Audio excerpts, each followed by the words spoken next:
Hello everyone, it's Dimitri, the health mentor, and today I want to share with you my really blessing that at the moment I can read a lot of books, something that I couldn't do before, and also recommend you why it's so important to read books and why and how.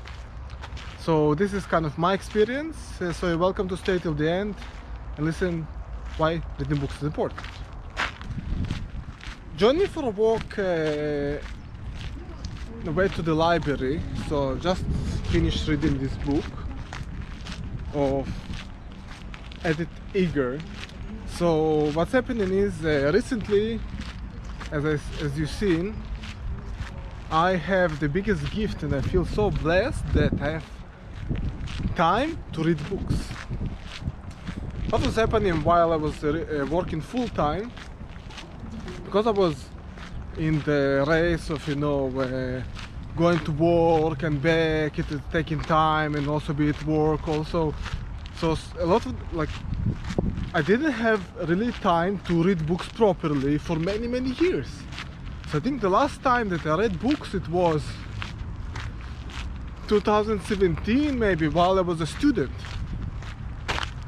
Because while studying addictions, I had actually a lot of free time doing some kind of part-time work and studies, and I still have plenty of time to read books.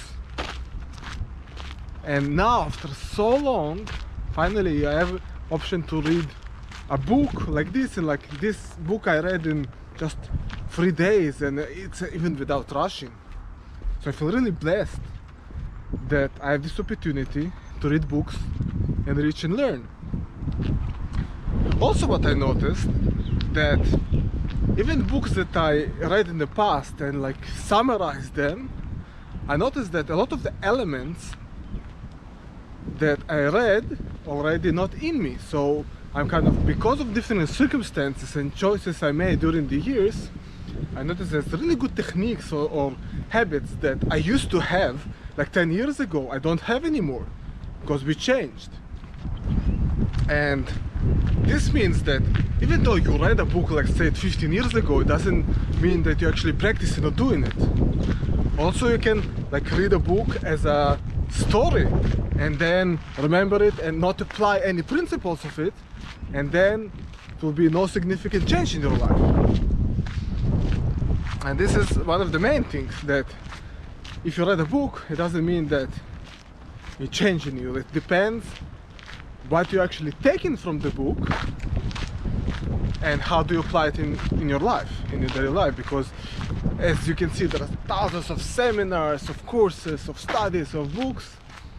And like you saw in my previous video in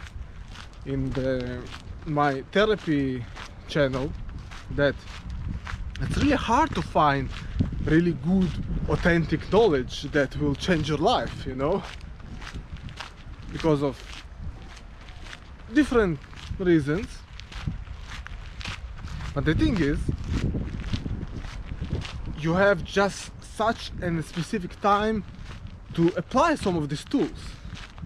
So that's why, for example, I like books that are really practical, also from people that really went through a lot and sincerely kind of sharing their insights. So for example, how I got to know about this book. So of course I go to websites that have really high, so I read really good feedbacks. Then I'm trying to see if it correlates with me or not. Then I'm taking some parts of these books and see what can I apply to my life. Because it's really easy to live on autopilot for many years, and then when time passes by, a lot of the knowledge that you knew in the past, you suddenly acknowledge, oh, I'm actually not doing this anymore. I know about this principle, but I'm not applying this principle. So that's really important to distinguish. Anyway, so what I'm doing, I'm taking this book and taking another book. So this person, she was in the Holocaust, and was really in a really difficult situations over there, including starvation and a lot of abuse, like serious abuse, yes. But what happened, she hold the only thing that she could control, and that her mind, our brain, and our perception of things, which nobody else, even in the hardest circumstances, can actually take from us, because we deciding how to react to whatever happening in our external kind of reality. So for example, she given the example of how she was supposed to dance in front of Dr. Mengele, while few hours before she was shown that her parents went to the gas chambers and been suffocated. So imagine how intense this trauma is. You have, like, in the same time you have grief, you have abandonment, like abuse, lack of control. And what she said, that she was able to do so in order to save herself, she created herself like a image of she's actually performing in some kind of gymnastic dance. She took herself from the situation. Actually her body was there, but she imagined something else completely. Otherwise she won't be able to do it. She won't be able to perform and save her life. So that's kind of demonstrate how much power our brain and our mind has. So even, you know, in the most difficult circumstances, she was able to overcome that, and that's amazing. So what you can do to apply for your life is that doesn't matter how much your situation is difficult, and it's seriously you kind of feel that it's really difficult, you need to remember that still in your power to take your mind and perception and control it completely. It's 100% in your control, how to react, how to respond. So when you kind of reading stories and books like this, it empowers you, and then you just need to take the techniques and the strategies that these people used, and I'm sure maybe some of them or even most of them won't work for you, but at least something will stay for sure. This one thing you will take to already make a amazing change. And let's say you read 20 books and only one of the things they said in the 400 or 300 pages is kind of something that is relevant to you.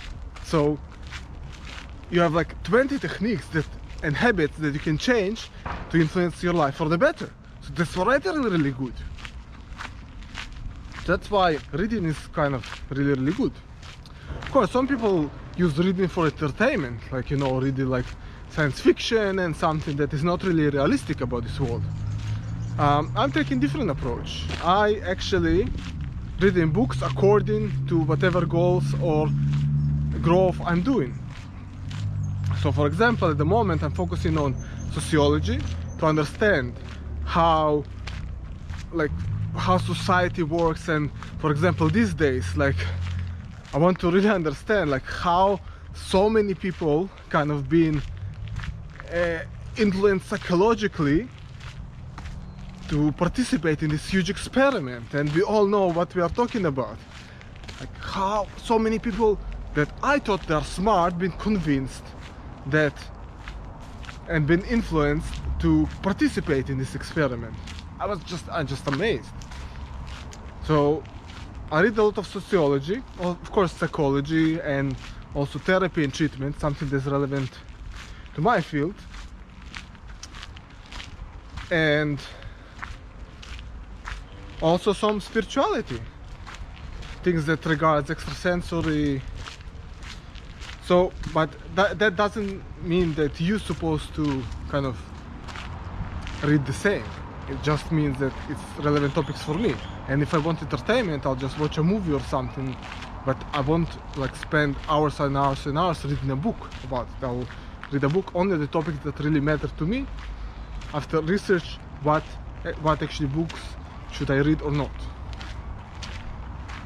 So this is kind of my thing of reading books, and hope that kind of help you out your pathway of reading.